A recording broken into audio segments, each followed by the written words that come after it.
Lashawan Lahab. In my opinion, this man was a beautiful brother, humble, and a believer in our Lord and Savior Jesus Christ.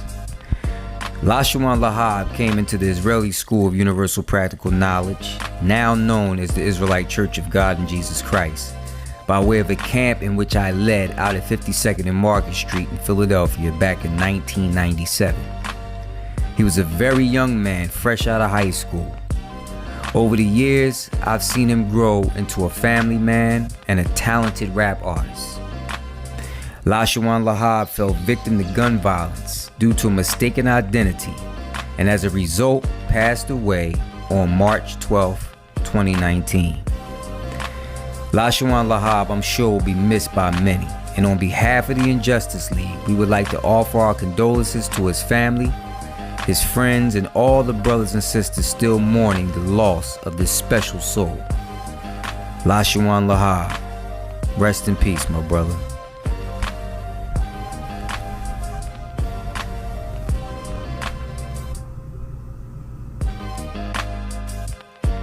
Ain't no more rain, ain't no more pain, ain't no what you say, nigga. Bang, bang, bang.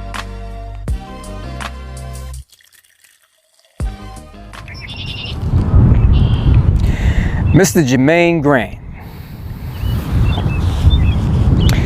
ye are of your father, the devil, and the lust of your father ye will do. He was a murderer from the beginning, and abode not in the truth, because there is no truth in him. When he speaketh a lie, he speaketh of his own, for he is a liar and the father of it.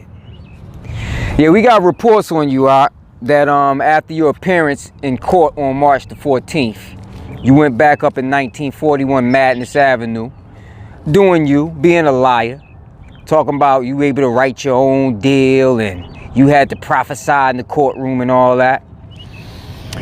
Well, we're going to continue to foil your lies. We're going to continue to expose your lies. And we're going to get started right after the intro. Let's go. I don't know why y'all ain't getting it. I get it. I get it. Do everybody understand me? I get it. I don't know how many of you know this, but I'm actually a successful businessman. I don't know how many of y'all know that. You know that? Yeah, I'm a very successful businessman in the entertainment industry. You know how often I go to work? I think I was in my office in 2004.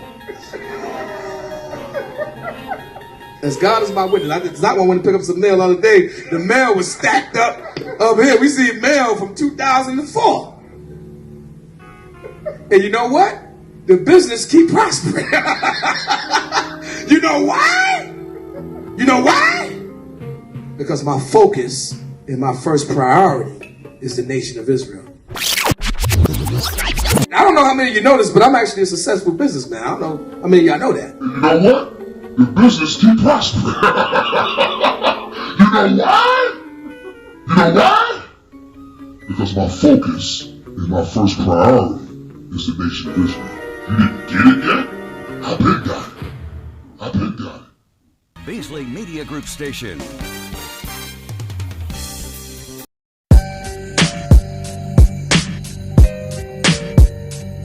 .45 degrees, raining. Good morning. WCTC News Time is 8:30. I'm Raquel Williams. The leader of a controversial church is now admitting to a federal charge of tax evasion. 44-year-old Jermaine Grant of Burlington Township, who heads up the Israelite Church of God in Jesus Christ, headquartered in New York City, pleaded guilty yesterday in U.S. District Court in Newark. Grant pleaded not guilty in May, telling a USA Today reporter, Well, the charges are false. I completely deny the charges and express my innocence. The church treasurer, 49-year-old Lincoln Warrington of Teaneck, also pleaded guilty and admitted to conspiring with Grant to help him divert church donations and evade taxes. Under the terms of the plea agreements, they both face up to 30 months in prison. Federal prosecutors say Grant failed to pay about $250,000 in taxes after squandering millions of dollars in church money between 2007 and 2015 on things like designer clothes, lavish vacations, and property and private schooling for his children, unbeknownst to his congregation. The state attorney general... Hey, y'all need to understand. If you're looking for a leader, man, Ain't no way you gonna find him in a preacher, man. You push a minivan. He drives a Beamer and lives in the hills while you struggle to pay the bills. He drives a Benz in a Cadillac. I'm looking like, what's up with that? I wanna smack him and the pigeon in the Sunday hat. Man, you's a joke. How dare you make us pay your car note? People are broke because they believe that you and God spoke. Get in the spirit, hit the bank account and clear it. When it come to wealth, don't the Bible say you supposed to share it? Nah, you take it before it's spent. I wonder where it went. You say I need to repent. Nigga, I need to pay my rent. What you lying for?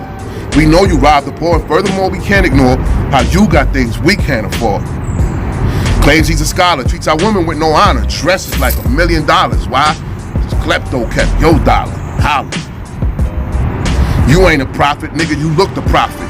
Ain't about you, so stop it. Word of God should be the topic. Drop it. You know the preacher man don't give a damn. Runs a scam that got the whole congregation on a payment plan. I called you out because you's a phony and you know it. Who's the culprit? The homie in his skirt behind the pulpit. Yeah, you got me tight, nigga. But I don't think you wanna fight, nigga. Just give me back my tights, I'ma beat your ass on sight, nigga. I'm racking my brain, damn near going insane. Face east to maintain, through pain, remain plain. What this nigga Jermaine saying? Bragging by dragon slaying, you must be flaming. Damn demon in need of taming. How dare you look the game, use the Holy Spirit in vain. Ashamed is lame, use the Bible to make a name. There's so much disdain. I look at this fool Jermaine, my mind frames to make him feel a great deal of pain. And speaking on prophecies, nigga stop talking out your ass. Only thing that came to pass was brothers falling asleep in class. Through the spirit of sleep from a creep, the crowd slumbers. No wonder the congregation's dwindling by the numbers. What happened to building the church from the ground up? What came to pass? A raid? And oh, you wound up, bound up, and arrested. But I bet you never guessed it. Wasn't part of your prophecy to expect the unexpected. It's still a slap in our faces. Millions and millions of dollars wasted to watch this bitch who probably snitch walk around with an ankle bracelet. You ain't a prophet, you's a liar. Let's see you predict your drop from the mountaintop to hellfire. First stop, up north with gay thugs. Be so shook, don't be surprised to hear he ask for a prayer rug. Face a niece up in a federal facility, where as a city hope your black ass don't wind up losing his virginity. Clutch your Bible for sure, but don't bother reading it. No passport yet? Where you going, you won't be needing it. You about as holy as worn out underwear. With your gastric bypass having ass. Nigga, we see through you like Tupperware. Dude, you gonna die. With Satan, you gonna fry. He'll laugh as you cry when Apollyon punches you right in the eye. You ain't a reverend, ain't one of my brethren. Sure the Sabbath's on day 7, you ain't gonna make it to heaven. That's why I pray to see the day you through. No clue the Lord has angels that's coming straight for you.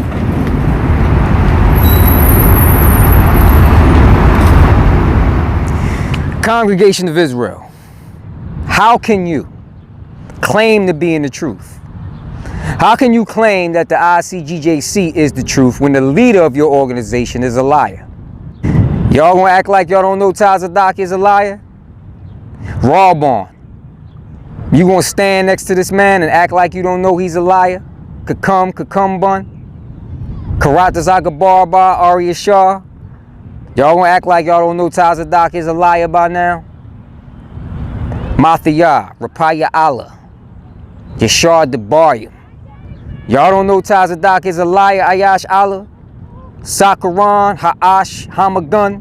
Y'all really gonna act like y'all don't know Tazadaqyah is a liar and that he's not a successful businessman. He's not a very successful businessman. Very successful businessmen, let's talk about Puff Daddy, right? Irv Gotti. They in the entertainment business. Those are very successful businessmen. When they got in legal troubles, guess what they was able to do? Go in their own pocket and handle their own business. They was able to handle their bail money. They was able to handle their lawyer fees without help from anybody. Why? Because they were very successful businessmen. Tazadaqyah, on the other hand, who will sit before you brothers and sisters and lie to you. He said, and it's so evil of this man to sit there in front of you guys, get all this admiration. You look at the crowd. You look at the faces on these brothers that's sitting there listening to this crap that Tazadaqyah is talking. And he's speaking with no regard, no love, and no respect for you brothers and sisters. And he's speaking without fear of God. No fear of God to sit right before you and tell you guys lies. When it came time for him to get bail money and pay for his lawyers, who did he have to run to rescue him? The same people he been stunting on, flossing on for the last 20 years in Louis Vuitton, Gucci, Prada sneakers, Mercedes-Benz, Jaguars, Hummers. The same people he been stunting on, he had to come to for help. You got the nerve to tell brothers and sisters when they need money that when they come to counsel, if it's found that the reason why they need money to keep themselves in their apartments or in their houses or for whatever the reason they need this money for, if it comes out that it's behind any fault of their own, they don't get this money. But whose fault is it, Ak, that you in trouble with the law right now? Who told you to file the way you filed on your taxes, Ak, in order for you to be in trouble with the law right now? Who told you to sit down with Tazapawan and conspire against the government and take money out the church's account, funnel it through the Black Icon account to make it look like Black Icon is a legitimate business and it's really making money because, what? You in the entertainment business? You, what, ghostwrite music? You making, you know, albums, you producing acts and all that? None of that's true. Who told you to do that, Ak? You did it and it's your fault, but you expected everybody else to come to your rescue. Now, that's your fault, but you got to get on the phone and harass brothers and sisters for $1,000 loans. Yeah, I was on that call. I was called into Treasury. This was on the Sabbath day. I called into Treasury, and Chief Priest gave me the phone, and it was Tazapawan. And he said, "Hey, this brother, look, we need $1,000, man. It was specific. He said for bail money. So I'm like, bail money. I can only give you. I got $500. I can give you $500. He said, no, that's not good enough. He said, we need $1,000. He said, when can you get $1,000?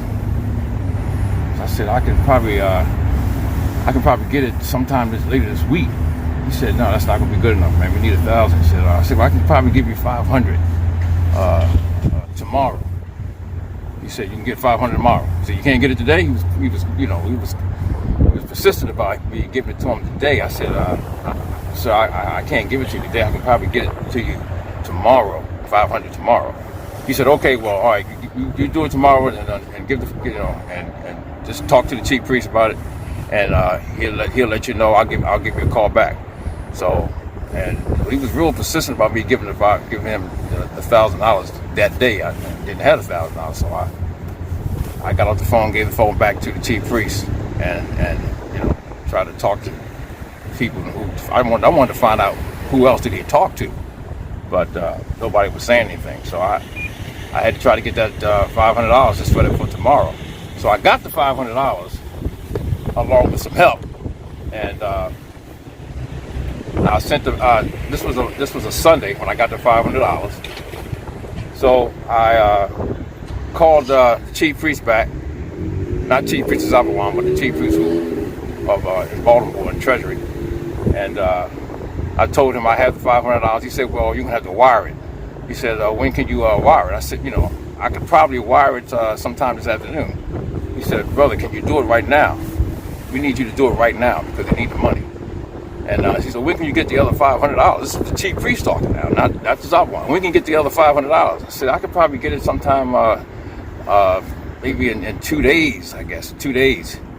So he said, all right, just get the $500. So I got the $500, and I got the address and all that from the chief priest. He gave me a number of somebody who I didn't even know.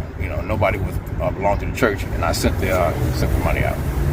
And then on top of that, one thing that brother forgot to mention in that video.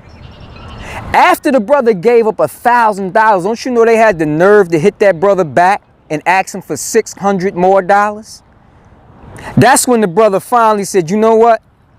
He packed his Bible and his Apocrypha, his faith in God and Jesus Christ, and he got the hell up out of there, man. Congratulations, brother. Congratulations, man. And a lot more of you brothers and sisters, y'all waking up every day. Because Tazadaqyah's demise is inevitable. You can't do evil forever. And like I said in another video, the ICGJC will never be what it once was. Everything's downhill from here. Now, the bit of video that you're about to see right now, Tazadaqyah went to court on March the 14th. Kakamayan and I, we sat down and we recorded what you're about to see somewhere around like the 10th, the 9th, 10th, somewhere around in there, a couple days before he went to court. But we want to keep this Tazadaqyah and Tazapawan circus in chronological order here. So we're going to show you this clip, and then we'll be back to pick up where we left off. Shalom to the members of the Israelite Church of God in Jesus Christ. Many of you are already aware that Lincoln Warrington, so-called Tazapawan, and Jermaine Grant, Tazadaqyah, have been brought up on charges and are facing a court trial for crimes that they have committed. Now I want to make this very specific and very clear to you guys. What you're being told in the congregation, in the church, is a lie. This is not a situation where the United States government is coming up against the church to persecute the church and to persecute Jermaine Grant. That's a smokescreen. What it is he's being prosecuted, not persecuted. Right. At no point in time was he ever told, you can't teach the word of God. At no point in time was any camp ever stopped by the FBI. The church was open the same day of the raid. The church is not being persecuted. The church is being, Jermaine Grant is being prosecuted. Why? Because he's a criminal. Right. And he has committed crimes against the United States government. What are those crimes that he has committed? Tax evasion and fraud. See, again, don't look at the ones that's bringing you the message as a servants of evil. Look at the man that's guilty of these things and put the blame where the blame belongs. He is the one that is deceiving you guys, first and foremost. Let's take a look at some of the things that they're facing. It usually comes down to one of three different options. They go to trial and they're found not guilty. Free as a bird. Business as usual. Or as, Jermaine Grant likes to say, steady as she goes. The second option is they go to trial and they're both found guilty. In which case they're going to go to jail and they're going to go to prison for several years. The third option is that they submit a plea deal and profess to be guilty. Now with a plea deal, you're going to do a lesser sentence, but it's an admission of guilt regardless. But as a righteous man of God, let's find out how this is supposed to go down.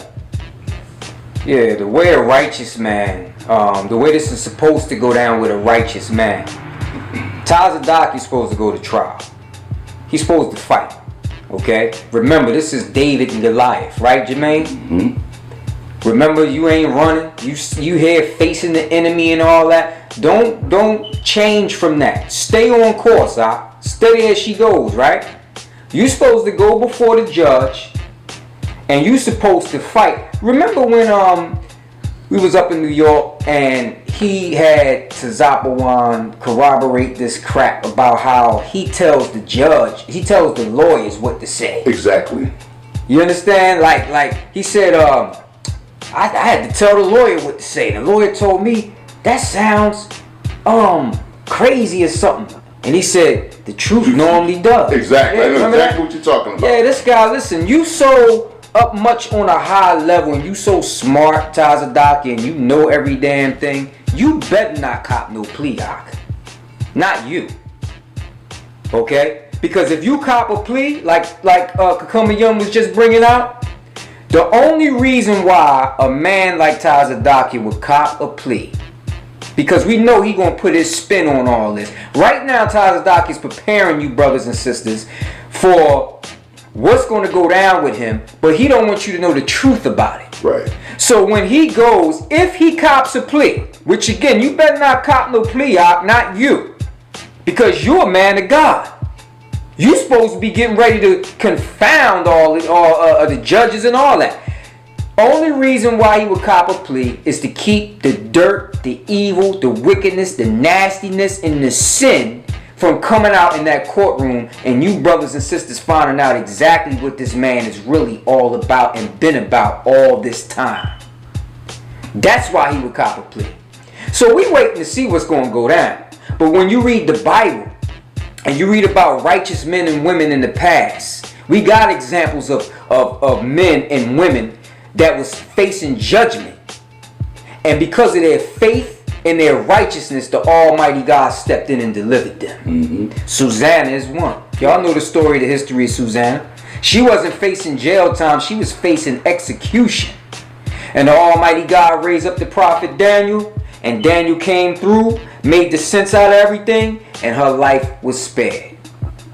And then when you go inside the Bible, okay, let me read this to you, Isaiah 54 verse 17. This is what you brothers and sisters should be expecting to happen with Tazadaqyah.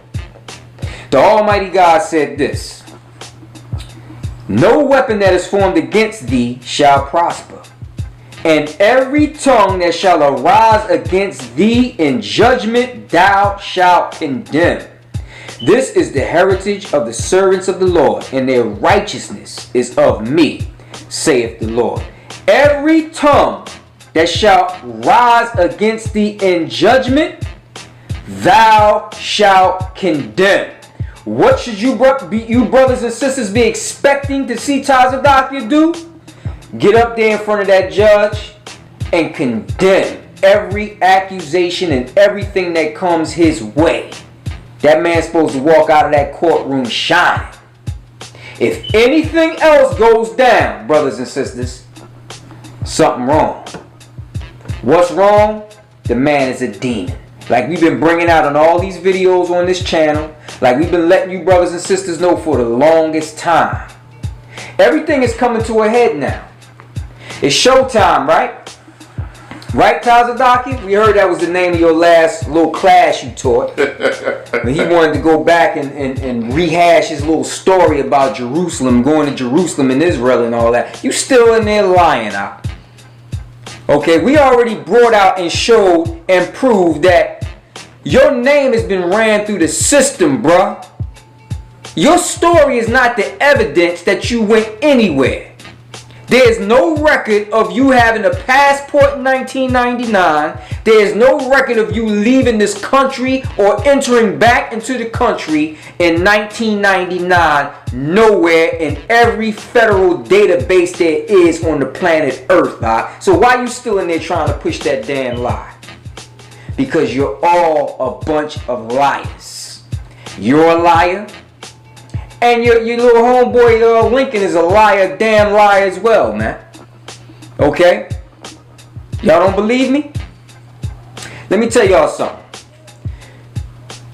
The government beat us to the punch when it came to this IRS thing. Because I was planning to do a show called the ICGJC and the 501c3. But they already exposed that the organization is a 501c3 organization, and it's been a 501c3 organization as long as they've been lying about being a 501c3 organization.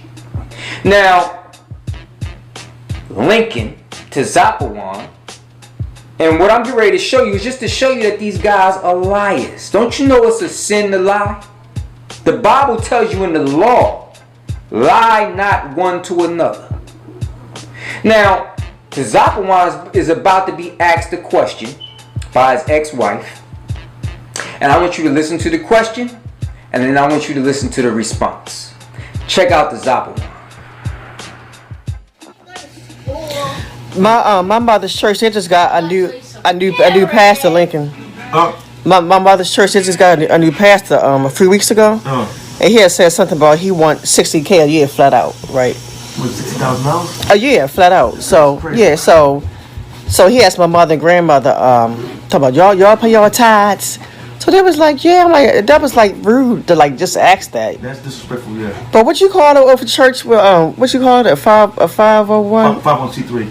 Oh, okay. What's that? That's a federally. That's a Von Green. church based in the federal government. Von Green. Was y'all a church one? No, hell no. Von Green. Come back to that. Oh, so y'all not. So is that why people can't claim on their taxes? Okay. Say it real quick. Go ahead. Von Green. Who's Von Green? I don't know who that is. Different church. Yeah, so like I said, the new pastor came a few weeks ago. He said flat out he wants $60K a year. Yo. Matter of fact, he went to school with Unique. You serious? And Unique been around actually there with my grandmother, yeah. Wow. So as far as that thing that I just asked you, you said the Israelite Church of God Jesus Christ is not. What is it called, a 5-1? We don't under that status. 501c3. Yeah, that's a little federal faith-based initiative program to government give you money and so forth, and you have to follow the rules and guidelines. You don't follow the rules and guidelines, and you don't allow everybody in your church, and you try to keep people away from outside your church, and you want to do things your own way and have your own policies and rules. They're gonna come there, pat out the church, and put you in jail. So when the church has that, that's when you're allowed to claim your types on your taxes? No. That's what they do, but we don't do that. Oh, okay. Yeah, yeah. How you do it? Ooh. Oh, do it! Ladies and gentlemen, we present to you Mr. Lincoln Warrington, aka Tazapawan, Zoppy the Clown. This is him visiting with 2 of his children after almost 2 years. And after almost 2 years, he is not here to impart any wisdom, give any scripture or any understandings from his leader, Jermaine Grant. He is here acting like a drunken clown. I'm not recording. Anyone that knows him knows that he's not the sharpest knife in the drawer. This man is pushing 50 years old and has literally done nothing with his life but serve men in the ICGJC. The reason why we're showing you Zoppy the Clown in this video is for you to see how your hard-earned money was so easily mishandled and able to be used for Tazadaqyah's lustful, luxurious lifestyle. This is who's over the treasury of the ICGJC. Bank accounts in his name. Black icon, which really don't exist, is in his name. On paper, Zoppy the Clown is really the man in charge. Do you see a wise man here? Do you see a man that's going to look after the treasury of the church? Does this look like a man that would stand up to Tazadaqyah and stop him from purchasing 30 cars, blowing $19,000 per month on a penthouse apartment, and blowing 30 grand in Disney World on him and his family? Or is this a man that is a sucker and a chump, that when he gets an order to go and withdraw $100,000 cash out of the Wells Fargo bank account and deliver it to Jermaine Grant, will do it, no questions asked? They're not spreading the wealth. Okay, so you just flat out heard Tazapawan tell his ex-wife that the Israelite Church of God and Jesus Christ don't deal with 501c3. See, he didn't know that she already knew about all this that's going on, okay? But here's the proof that they lying. Even though, like I said, the government already beat us to it, because in the indictment papers, they revealed that the ICGJC was a 501c3 organization. Right. I got the papers. I done had these 501c3 papers probably for at least about 4 years now. Exactly. Years. I've been trying to get around to doing that show. I just never got to it. I'm sitting on all kind of stuff, y'all, about this place. Okay? But now, take a look at this. This is the New York State Department, Division of Corporations. This is what a filing receipt for this domestic religious corporation. Okay, the Israelite Church of God in Jesus Christ was incorporated December 30th, 1994. When it was incorporated, it became what's known as a business. This is the reason why that church operates just like a business. This is the reason why every night at 9:30, was 9 o'clock, 9:30, it's time for what? The business. And whose business is it? It's Tazadaqyah's business. Okay? This is the file receipt. Okay, the first page. Now, I'm going to take you to another page right here. Because what I want to show you, see what it says right there? On this 22nd day of January, 1997, before me personally came priest Leonard Sherrod, which is who? REI. Charles Epps, which is no longer in the church no more. Lincoln Warrington, which is Tazapawan. James Glenn, who's no longer in the church no more. John Lightbourne, who is no longer in the church no more. And Joseph Noble, who is who? Shaw, right? To me known to me to be the individuals described in and who executed the foregoing certificate and acknowledged to me that they executed the same. And if you look at the bottom, you see right there, we just want you to know that we ain't making nothing up. We ain't never lied to you, brothers and sisters, yet. This is the proof right here. Notary Public, Jerry Terry. So you can do the research and you will find out that Jerry Terry is a Notary Public, state of New York, okay? All right, now, let's look at this next page. This is a certificate of amendment number 1, right? Certificate of change of certificate of incorporation of the Israeli Church of Universal Practical Knowledge Incorporated. We the undersigned, duly elected chairman and secretary of the meeting, call for the purpose of changing the certificate of incorporation of the religious corporation law shows caused so that it will comply with the requirement for exempt corporation pursuant to IRS section 501c3, do hereby certify as follows: that the original certificate of incorporation of the religious corporation above named was filed in the county of New York in the county clerk's office on February 3rd, 1997. This is when they first obtained the 501c3. They've been lying about a 501c3 since February 3rd, 1997. That's when they had it. So all these years, that you brothers and sisters ain't been filing your taxes correctly because the ICGJC is a 501c3 organization. You're supposed to get information about how much you've given to that organization so you can file it on your taxes and you can get a tax break. The leadership of the ICGJC, REI, Shaw, Tazadaqyah, Tazapawan, they will not allow you to do this because they don't want you to know how much money is going into the organization. So, number 2, the location of the church is 1941 Madison Avenue. But let me interject something right fast. Not only do they not want you to know how much money is going into the organization, by you being able to report how much money you're giving to the church, that's going to let the IRS know how much money the church is receiving. And then when the church files its tax report of how much money is bringing in, it would have to reflect the amount accumulatively of how much the congregation is reported that they've been donating. This is what they don't want you to know. This is information that they never wanted you to find out about. The other thing is, they came back and said that we never said publicly that we were a 501c3 organization. Many of you already know within yourself that that is a lie.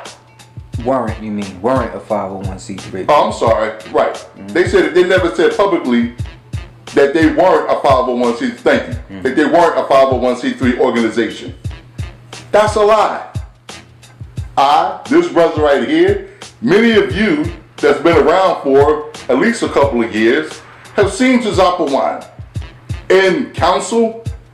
I've been there myself, where brothers stood up and asked, why can't we file this information on our income tax? Tazapawan, with Tazadaqyah on the podium, stated that we are not a 501c3 organization because if we were, the government can come in, dictate what it is that we are to teach, and if we don't teach it, they can come in, lock the doors, and shut you down. He's heard it, I've heard it, and you've heard it. But the problem is, when it came out that they are a 501c3 organization, red flag went off, but you just brushed it aside. Why do you accept the lies? We decided we're not going to accept the lie, but rather we're going to expose the lie. Go ahead, brother. Okay, number 3. That the said certificate of incorporation, after the filing of this certificate in New York County's clerk's office, shall be changed and amended to new name. So this is the point where the church, the name was changed from the Israeli Church of Universal Practical Knowledge to the new name, the Israelite Church of God and Jesus Christ Incorporated. In witness whereof, we have hereunto subscribed our names. What are these names? Ariyah, Shaw, and Tazapawan. Leonard Sherrod, Joseph E. Noble, and Mr. Lincoln Warrington, who just lied and denied that they have this paperwork. You see his signature right there. Right there. And you see the stamp right there. January 9th, 2002. So, what we trying to let you brothers and sisters know, and continuously let you know, is that you dealing with a bunch of liars, thieves, wolves, and demons who don't give a damn about you, brothers and sisters. All they care about is what's in your pockets and what's in your purses. Just to reiterate a couple of things. If Tazadaqyah and Tazapawan decide to go to trial, which they don't want to do, let me tell you why. If they go to trial, everything that the federal prosecutors have unfolded will become public knowledge. This is a nightmare to Jermaine Grant. You have no idea of the depths of this man's treachery. When the FBI came in and invaded all of Tazadaqyah's properties, they took over 100 laptops and another 100 cell phones and personal devices. Over 100 each. Both of us were there in a courtroom and heard this firsthand. On those personal devices of Tazadaqyah himself, what's some of the things that you might find? Escort services, prostitution, adultery. There's all kinds of wickedness that has come out that this man has been guilty of. So you thought that we were just making things up and just exaggerating the things that we have found? One of the things that you may not know is that infamous video of Tazadaqyah down in South Beach, the orange Lamborghini. Many of you don't know that Tazadaqyah first he rented the Lamborghini and the Rolls Royce Phantom. He got so much recognition over the orange Lamborghini that he purchased it. Over $300,000.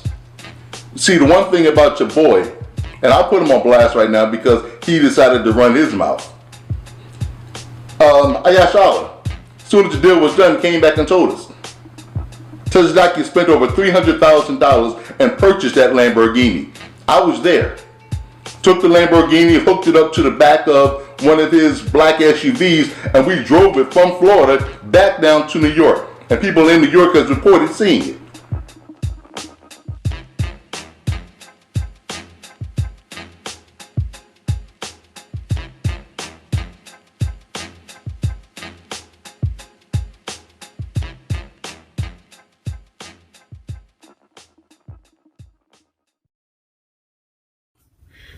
Who heard the news? Okay. One of my closest brethren in the past, and so-called One West, the so-called God-sent comforter, Jermaine Grant, is reported in NewJersey.com news and other news sources that he had been caught, incarcerated for embezzlement of over $5.3 million. The God-sent comforter is in the hands of the law. I don't know how the God-sent comforter could be locked up in jail. Now, me and this brother go back to 92, 93. Me and this brother was working on the oil tables for the school. I know him personally. Okay? Myself, Albert Ryan, aka Native Gadite. Okay? Brothers that really spend intimate time with this dude, man. This is a guy that I laugh with, argue with, joke with, went off with, we banged the streets with. Should we debate it? Khalid Muhammad back then together, shut him down on 125th. We was young dudes, man. You know what I mean? Spanked them up. You know what I'm saying? Shit, that was my dude. You know what I'm saying? Flip-floppy ass dude. You know what I mean? But he had a lot of the young men perpetrating the fraud about doing music, and all of a sudden now this man was gaining power. Now, I wasn't there in that school, okay? But this what was going on. We was hearing it, and we started seeing it. Okay, the brother was bullying people that was teaching the word. He was going and stepping to people's camps, trying to be intimidating the brothers, all kind of shit like that. He was like moving on a gangster tip. So now all of a sudden now, I'm chilling on 149th. I'm hustling. I'm making my money selling my incense and always got my own little table. Mine, 100% mine. He pops up, pulled up in a Lamborghini, yellow Lambo. I'm like, what? I'm like, what the hell is? For real? Popped up in a Lamborghini. Yeah, y'all supposed to be his mans, right? He looked me up and down like, went on foot action, bought some gear, whatever came out, looked me up and down like a piece of shit. I saw his ass twice. Every time I see this nigga, the nigga was flossing in a Lambo or some exotic car. These are the sort of things that you don't understand and that you don't know what's going on. But not just that. It's the wickedness that you're not aware of that Tazadaqyah has been doing. All of the dirt that Tazadaqyah has been doing, their clandestine trips down to Florida, his trying to get illegal guns, his gangland affiliations, all of this will become public knowledge if it goes to trial. And you all, of course we're going to be there, would know every dirty detail of what Tazadaqyah has been doing. See, if this goes to trial, he's going to lose his congregation. Many of you have already left, but the rest of you would be like, oh, hell no. No way I would follow this man. So instead of losing his congregation, what must he therefore do? Just like my brother talked about. Why would you think about taking a plea deal, Tazadaqyah? Because if he takes a plea deal and admits to being guilty, none of all of this dirt comes out in court. Because once it's spoken of in court, it all becomes public. And you would know every single gory detail. But no, there's no way that he can afford to let that happen. Because if he goes to jail and figures he does the time, when he comes out, it's business as usual. And he'll still keep collecting money from the congregation, and he'll still keep oppressing you. He's going to try to run the church through prison. Don't let him do it. Wake up and understand the only thing that this man is concerned about is your financial oppression and his lavish lifestyle. We're going to help you brothers and sisters out, man. We're going to continue to help you. We're going to continue to put on certain productions. We got a video coming out called the Tithe plus Passover Tithe Deception. And just in case Tazadaqyah got plans to have somebody step up in his place and continue to get 20% from you brothers and sisters, by the time this video is over, the majority of you is not going to give another dime to this organization. Because you're only doing it now because you feel as though this is what's required of you from God. We're going to show you that that is not true. And there's not a soul in the organization from Tazadaqyah on down who's going to be able to prove that wrong. We ready to help you brothers and sisters be free because God wants you to be free now. It's been too long that you brothers and sisters have been looking into an empty refrigerator. It's been too long that your children has been walking around needing new sneakers and haircuts and clothes on their back and being able to go to private school like his children did. Okay? The life that he's telling you not to go after, he's living that life. But it's wrong for you to want the best for your family and the best things out of life. So we're gonna... All right, let me add a little bit more to that whole 501c3 thing. There's another video on YouTube where Tazadaqyah was having an argument, okay, with another guy in Baltimore, and the brother let Tazadaqyah know that he knew that the church had a 501c3. Again, something they've been lying about since they had the thing. When they had this argument, Tazadaqyah told him, he said, you know what? He said, you find them 501c3 papers, send them to my email, right? So I went looking for the papers. I went all online. I'm searching all kind of different things and all that. I could not find the papers. I stopped looking for the papers. God gave me them papers. Let me tell you how it happened. I was on the phone with a friend of mine that worked at Wells Fargo Bank. And during the phone call, I had her looking up names because I knew Ariyah, Shah, Tazadaqyah, Tazapawan. I knew their government names from way back in the 90s, okay? I had them look up Ariyah's name.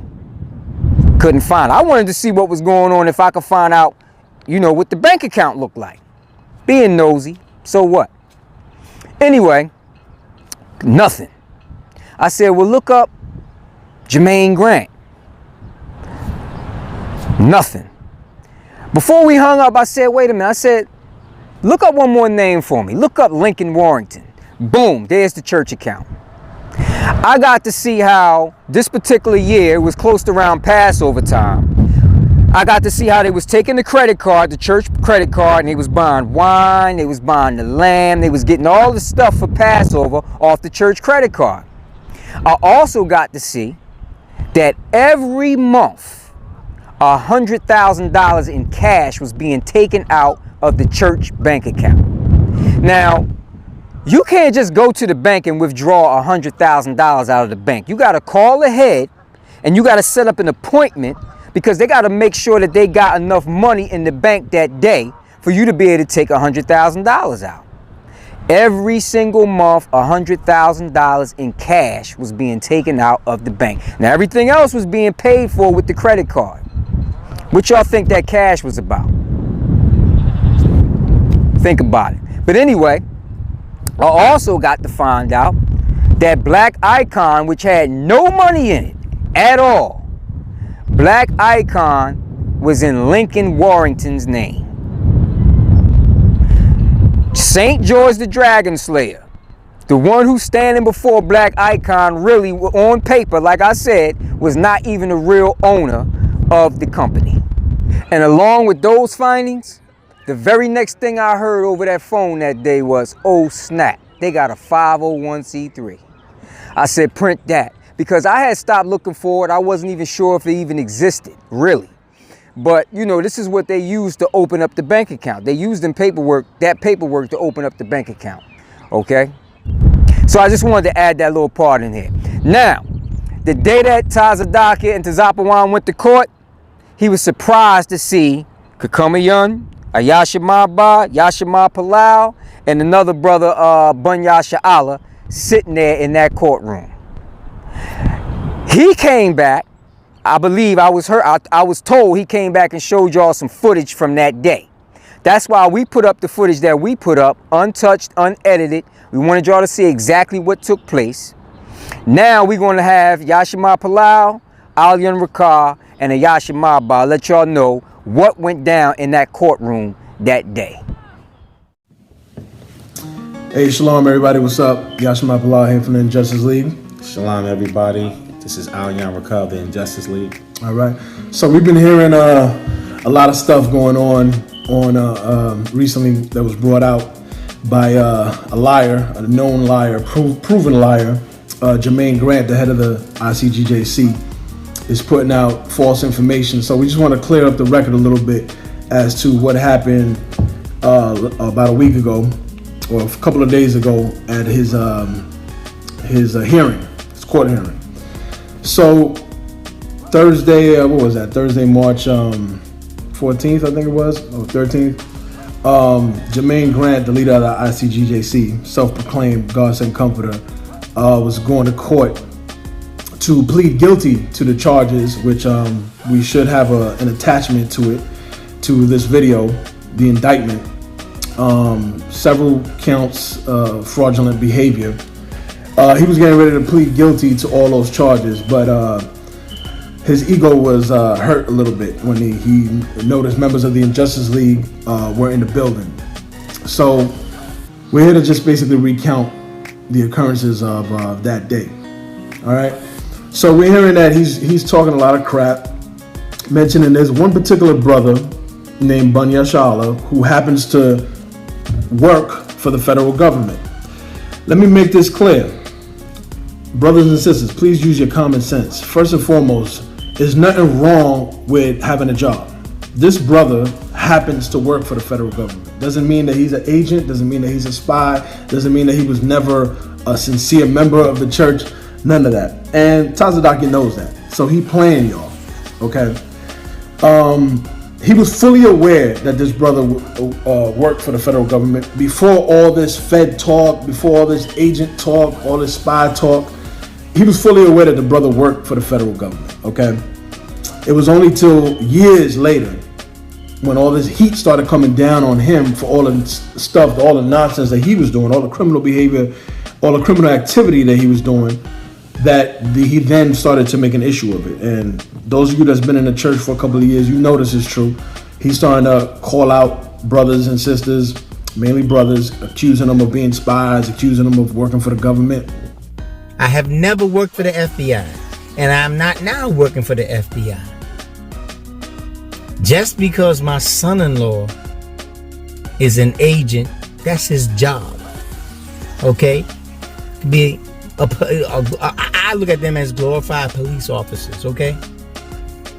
Hell, you had police officers in the church at one point. Brothers and sisters in the military. So what are you saying? I wasn't in there spying. That's what you're trying to say. So basically, on that particular day, members of the Injustice League walked in with, the brother came along with us, Bunya Sha'ala. It's a federal building. Okay, so his badge had to be shown. He happened to have his badge out. And so the first statement, once we walk by this dude, is, y'all see that? What I told y'all. Trying to somehow imply that, you know, he was the reason for all of this, that he's the reason for this case, and that we're agents. This is what the implication is. But the point I'm on here is that last Friday, when we went into that courtroom to watch this man plead guilty, it caught him off guard. He wasn't expecting it. See, the first time he came with all the brothers, all the men in ranks, because he wanted to put on this big spectacle. Had this little so-called press conference, right? And wanted to prophesy. But as time went on, he realized, and he had some good lawyers, and they telling him, look, bro, your stuff is smelling right now. So you got to do something because you going away. You just got to decide how long you going away for. That was the problem. How long is you going away? See, he was looking at some serious time. So see, last Friday, he was convinced, okay, you know what? I got to go ahead and make this plea. So what happens?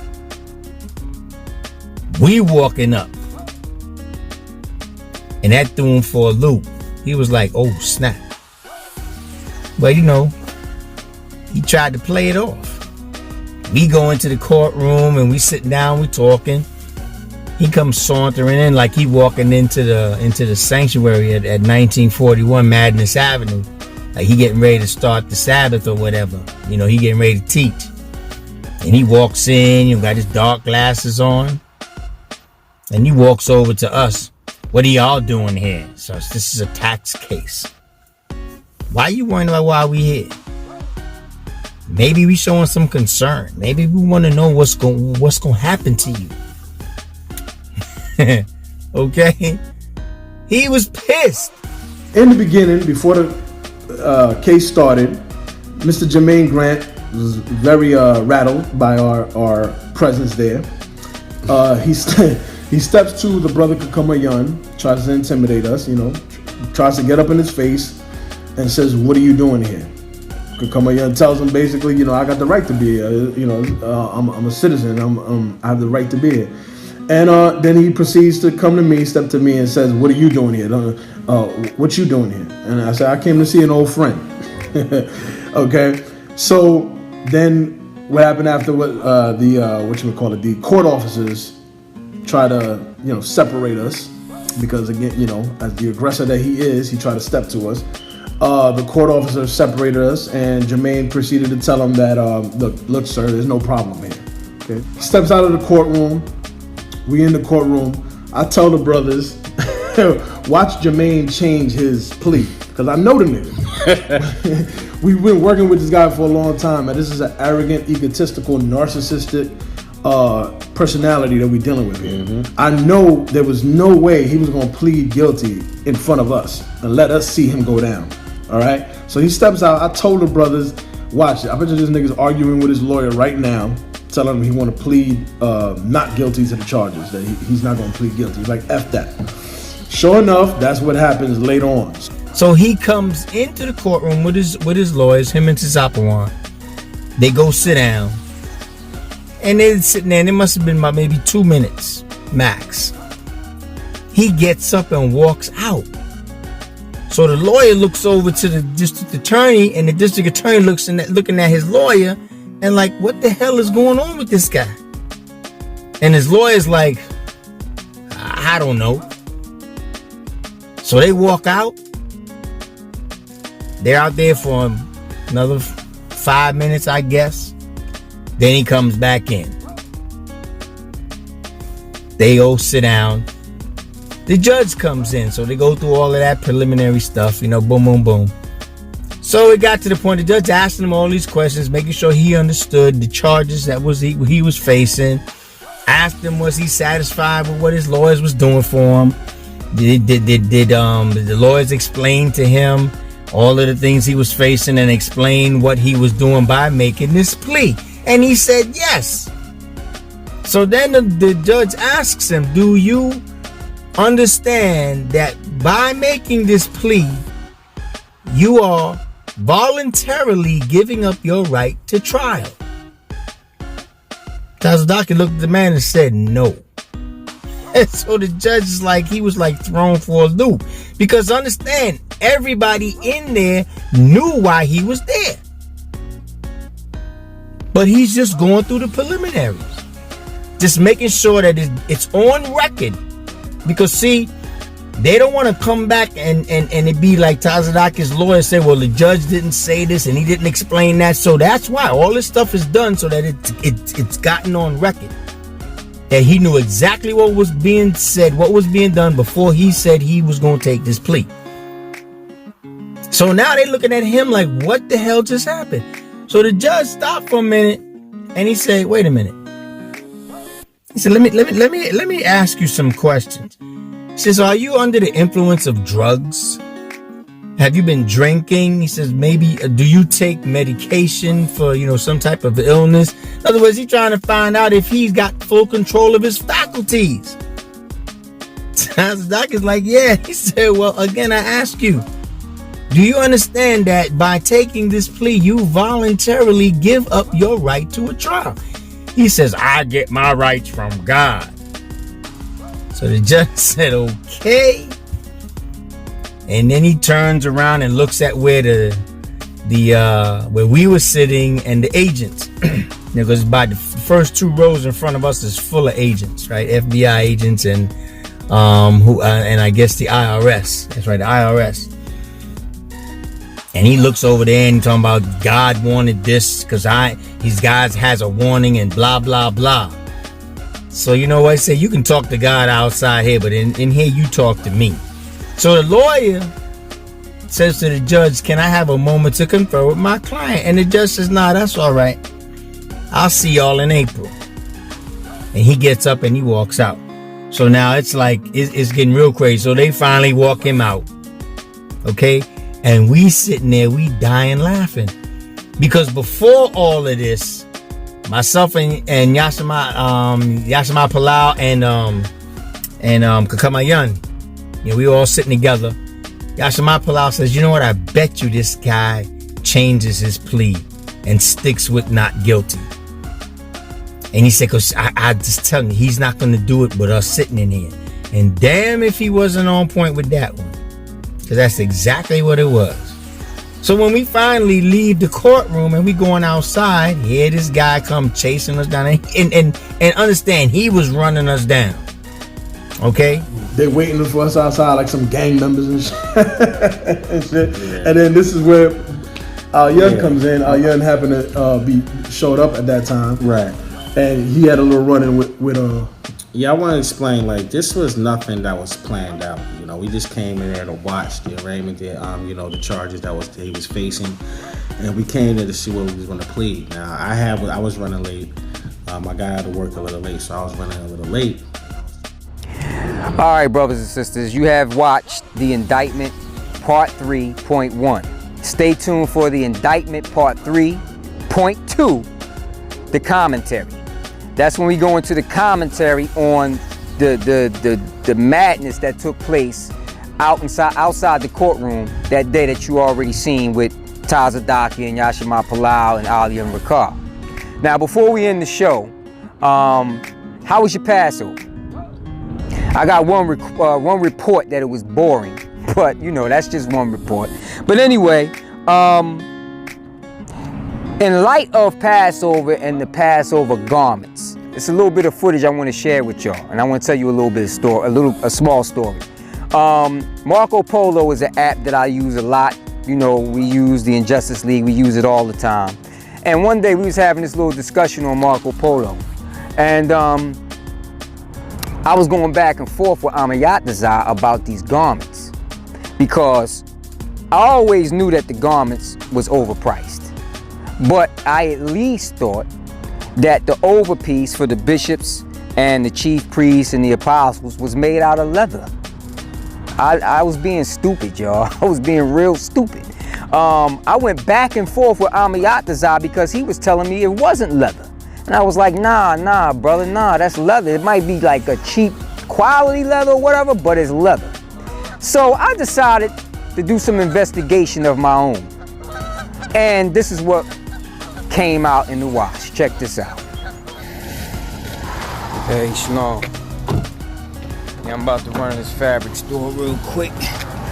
See if there's ladies in here that we used to deal with when we used to come get our Passover garment materials and stuff.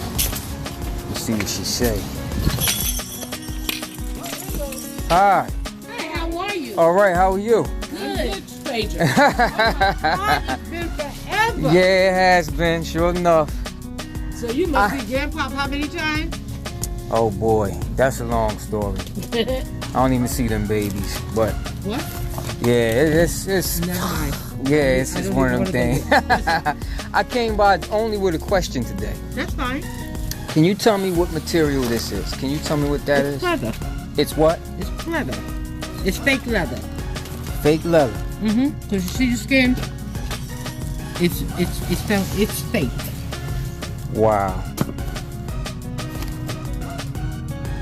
It's synthetic. Synthetic.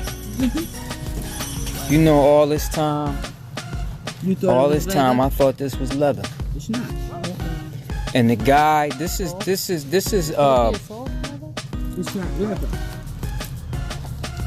It's not leather. Smell it. It don't smell like leather. Wow. Do you know, all this time, I was a part of an organization which is a cult, okay? There's this piece, there's an under piece, right? I forget the name of that. It has some kind of stitching in it or whatever. Anyway, for this, an under piece to go under piece. Do you know that we was charged, back when I was there, I think it was $1,000. And I bet you everybody in there thinks this is leather. Because I told a guy last night, I said, nah, this is leather, bro. Because I was thinking about this. What did he say? He said it wasn't leather.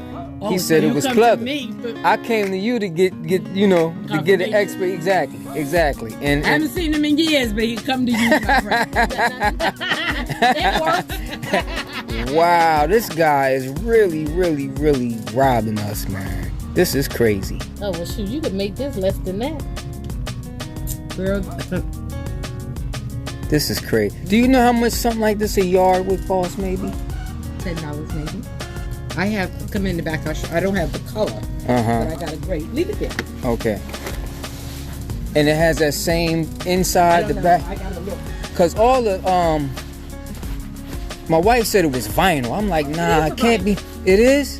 Cause all the vinyl I ever seen had that white material in the back. This is your front. That's your front. See, this one has because comes from a pocketbook company. Okay. This one has that nylon back. Right. That's what I'm used to But now I seeing. can get it more than likely. I can get that with that back. Wow. More than likely, I can. That's amazing. That is absolutely amazing. So as y'all can see, that was a revelation. And I want to tell y'all need to stop being simple, man. Stop paying for them garments, okay? That's like, getting suckered. Like, that's like you going to a car dealership and you trying to get yourself a Honda Civic or a Nissan Sentra, and the car dealer looks at you and think you a sucker and slaps $100,000 price tag on that car, okay? It's not worth it. You understand that? It's not worth the price you paying. Tazadaqyah is charging poor people rich man prices. When he spends $1,500, he's getting Louis Vuitton. When he spends $1,500 on some clothing, he's getting Gucci and Prada. Y'all can't get Gucci and Prada and Louis Vuitton because y'all being forced to pay $1,500 for pleather, all the materials that make up that garment, very cheap.